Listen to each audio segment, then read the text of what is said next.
అందరికి ఆయన్ని డిఎస్సి డిమాండ్స్పై ఏం జరగబోతుంది, అలాగే పక్కా ప్రణాళికతో ముందుకు వెళ్ళాలి.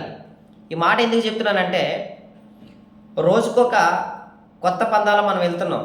అంటే మన నిరసనలు సోషల్ మీడియా తెలియజేయడం, మనకు ఉండేటువంటి పొలిటికల్ కాంటాక్ట్స్ను ఉపయోగించి పరిచయాలు ఉపయోగించి వాళ్ళ నోటీసులో చేర్చడం జరుగుతుంది. మొత్తానికి ఏదేమైనప్పుడు కూడా ఒక రెండు అంశాలు అయితే కొలుక్కొచ్చాయి. ఒకటి 45, 55 అది 50 ఏదైతే ఉందో తర్వాత ఎడిట్ ఆప్షన్ ఇవన్నీ ఇవ్వడం జరిగింది. ఈ రెండయ్యే. నెక్స్ట్ ప్రాసెస్ ఆల్రెడీ ప్రతి పేపర్ కూడా కవర్ చేయడం మొదలుపెట్టింది, అంటే మెయిన్ స్ట్రీమ్ మీడియా కూడా. సో మనం కూడా ఈ ఆంధ్రజ్యోతి కానీ, తర్వాత ఈనాడు కానీ, లేదా TV5 కానీ, ఈ మీడియా ముఖ్యంగా ఈ మీడియా ఏదైతే ఉందో వాళ్ళకి కూడా మేలు చేయడం మీరు మొదలు పెట్టండి అమ్మా. ఓకేనా? మన సమస్య ఏదైతే ఉందో అంత బలంగా మనం తీసుకొని వెళ్ళాలి. ఓకే, దీని తర్వాత ఇంకొక మాట నేను అనడం జరిగింది, ఏంటి, పక్కా ప్రణాళికతో ముందుకు వెళ్ళాలి అలాగని. సో ఎందుకు ఆ మాట అంటున్నానంటే ముందుకు వెళ్ళాలని ఈ 40 డేస్తో మనం చదువుతూ చేయమని చెప్తున్నాను. ఎందువల్లంటే మొన్న ఆల్రెడీ మనకు ఒక గ్రూప్ 2 అనుభవం ఉంది కాబట్టి దాన్ని దృష్టిలో పెట్టుకొని మనం ముందుకు వెళ్ళాలి. కాబట్టి మీరు చదువుతూనే కొద్దిగా సోషల్ మీడియాలోని ఒక 10 నిమిషాలు మీరు కేటాయించుకొని మనకు ఉండేటువంటి సోర్స్ను ఉపయోగించి మీరు చేయండి. ఓకేనా?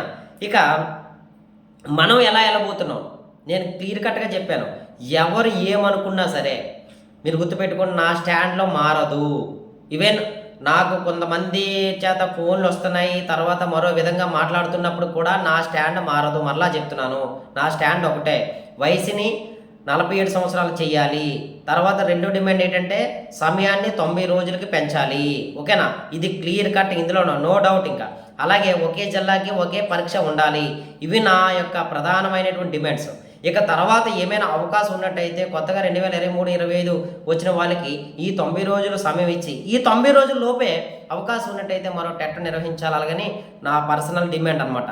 సో దీనికోసం ఈరోజు మనం ఏం చేయబోతున్నాం అంటే, ఈలోపు మన ఛానల్ని ఇంకా ఎవరైనా సబ్స్క్రైబ్ చేయకపోతే మీరు చేసుకోండి. అది కూడా మీకు జెన్యున్గా మన రిషి స్టడీ సర్కిల్ నర్సీపట్నం వారు జెన్యున్గా మీకు ఇస్తున్నారు అనిపిస్తే మీరు సబ్స్క్రైబ్ చేసుకోండి. ఈరోజు ఇప్పుడే నేను సమయ హేమంత్ కుమార్ గారితో మాట్లాడడం జరిగింది. సార్ ఏంటి ఈరోజు పరిస్థితి ఏంటని అడిగాను. అడిగితే ఎలా వెళ్ళాలన్నా ఏంటని అడిగాను. సో అప్పటికే చెప్పాను, పల్లా శ్రీనివాస్ యాదవ్ గారు మనకు చాలా కీలకమండి. సో కాబట్టి ఆయన దగ్గరికి మీరు నోటీసులు బలంగా తీసుకెళ్ళమని కూడా చెప్పాను. ఈరోజు మధ్యాహ్నం లోపు నేను అక్కడ చేరుకుంటానండి, సాయంత్రం మీకు అప్డేట్ ఇస్తాను అలాగని నిరుద్యోగ చేసి రాష్ట్ర అధ్యక్షుడు సమయ హేమంత్ కుమార్ గారు మనకు తెలియజేయడం జరిగిందనమాట. సో అదేవిధంగా ఈ యొక్క మెయిల్స్ ఇంకా పెట్టించండి అలాగని కూడా చెప్తున్నారు. చాలామంది మెయిల్స్ ఎలా పెట్టాలండి అని అడుగుతున్నారు. సో ఆల్రెడీ కూడా నేను మన కమ్యూనిటీ పోస్టులను కూడా చేయడం జరిగిందనమాట.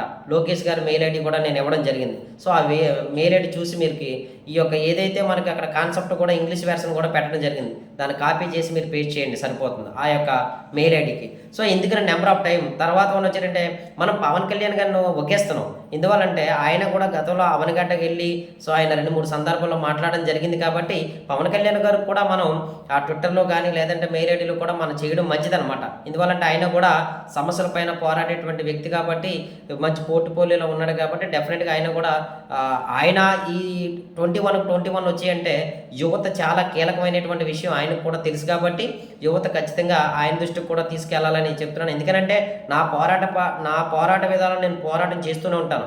మరలా చెప్తున్నాను, అది సక్సెస్ అయినా ఫెయిల్యూర్ అయినా అంటే మిమ్మల్ని చదవద్దని చెప్పట్లేదు. మీరు ఖచ్చితంగా ఎప్పుడు కూడా ప్రిపరేషన్లో ఉండాలి, మీ పక్కా ప్రణాళికతో మీరు ఉండాలి. ఈ లోపు మాలాంటి వాళ్ళు చేసేది ఏమైనా ఉన్నట్టయితే సాధించాం కదా ఒక 2 విషయాలు. సో ఇంకొక 3 విషయాలు ఉన్నాయి, అవి కూడా సాధించడానికి అవకాశం మనం ప్రయత్నం చేస్తున్నాం. సో ఈ లోపు ఏదైనా సమాచారం ఈవినింగ్ వచ్చినట్టయితే అడుగుతున్నారు కాబట్టి వీడియో చేయవలసి వచ్చింది. ఈరోజు మనం చేసేది ఏంటంటే మళ్ళీ అందరు పొలిటికల్ లీడర్లతో మాట్లాడడం, తర్వాత వచ్చారంటే సమయ హేమంత్ కుమార్ గారిని పల్లా శ్రీనివాస్ యాదవ్ గారి దగ్గరికి వెళ్తున్నారు కాబట్టి అది ఏదైనా అది మనకు పాజిటివ్ వచ్చినట్టయితే మళ్ళీ మీకు నేను షేర్ చేస్తాను. ఇలా మన ప్రయత్నం మనం చేస్తున్నాం. మీ వంతుగా మీరు కూడా పావు గంట 10 నిమిషాల వ్యవధిలోనే సోషల్ మీడియాకి పెట్టుకోండి. ఉన్న టైం అంతా కూడా మీ ప్రిపరేషన్కే మీరు చేయండి. ఎందువల్లంటే సమయం లేదు కాబట్టి ఎప్పుడైనా ఏమైనా జరగవచ్చు అనమాట. ఓకేనా?